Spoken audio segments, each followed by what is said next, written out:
আপনি কি কখনো ভেবেছেন বর্জ্যই হতে পারে তাজা খাবার উৎপাদনের গোপন সূত্র? আজ আমরা জানব কিভাবে এক অভিনব পদ্ধতি অ্যাকুয়াপনিক্স জীবনকে ঘুরিয়ে দিতে পারে। চোখের সামনে ভেসে উঠছে সবুজে ভরা স্বাস্থ্যবান গাছ, তাদের পাশে সুস্থ ও আনন্দিত মাছ। এই একক ব্যবস্থার মধ্যেই সৃষ্টি হচ্ছে এক চক্র, যেখানে অপচয় নয়, বরং সম্পদ হিসেবে ব্যবহৃত হচ্ছে বর্জ্য। অ্যাকুয়াপনিক্স আমাদের সামনে তুলে ধরছে টেকসই খাদ্য উৎপাদনের এক নবতর সম্ভাবনা। প্রথাগত কৃষিতে মাছের বর্জ্যকে সাধারণত দূষণকারী বলে মনে করা হয়, কিন্তু অ্যাকুয়াপনিক্সে এই বর্জ্যই রূপান্তরিত হয় পুষ্টিমূল্যে। মাছ যখন খাবার খায়, তাদের দেহ থেকে নির্গত হয় অ্যামোনিয়া। এই অ্যামোনিয়া সরাসরি গাছের জন্য উপযোগী নয়, বরং ক্ষতিকর। এখানেই শুরু হয় প্রকৃতির জাদুকরী নৃত্য, ফিল্ট্রেশন ড্যান্স।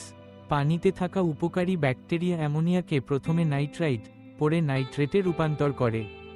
নাইট্রেট উদ্ভিদের জন্য এক মূল্যবান পুষ্টি উপাদান। গাছগুলি এই নাইট্রেট শোষণ করে দ্রুত বেড়ে ওঠে। একই সাথে গাছের শিকড় পানিকে পরিষ্কার করে তোলে, মাছের জন্য তৈরি হয় সুস্থ পরিবেশ। এভাবে মাছ ও গাছের মধ্যে তৈরি হয় এক সহাবস্থানের চক্র, যেখানে সবাই উপকৃত। এই সুস্থ ও বুদ্ধিদীপ্ত চক্রের ব্যবহারের দৃষ্টান্ত শুধু বাগানেই সীমাবদ্ধ নয়। আজ ঘরের পেছনের উঠানে, ছাদে কিংবা বারান্দায় ছোট ছোট DIY অ্যাকুয়াপনিক্স সিস্টেম দেখা যাচ্ছে। কেউ শুধুমাত্র নিজের পরিবারের জন্য, কেউ আবার শহরের গৃহবাগান বা স্কুলে শিক্ষার্থীদের সঙ্গে মিলিত হয়ে ব্যবহার করছেন এই পদ্ধতি। আবার বড় পরিসরে আধুনিক প্রযুক্তি ও উদ্ভাবনী শক্তিকে কাজে লাগিয়ে গড়ে উঠেছে বড় বড় অ্যাকুয়াপনিক্স ফার্ম ও ব্যবসা। এসব কমার্শিয়াল প্রতিষ্ঠান টেকসই খাদ্য উৎপাদনে নেতৃত্ব দিচ্ছে। বিশ্বজুড়ে খাদ্য নিরাপত্তা ও পানি সংরক্ষণে অ্যাকুয়াপনিক্সের ভূমিকা ক্রমেই গুরুত্বপূর্ণ হয়ে উঠছে। পানির অপচয় কমানো, রাসায়নিক ব্যবহার এড়ানো এবং শহরের ভেতরে সাশ্রয়ী ও স্বাস্থ্যকর খাবার উৎপাদনের ক্ষেত্রে অ্যাকুয়াপনিক্স এক নতুন দিগন্ত খুলে দিচ্ছে।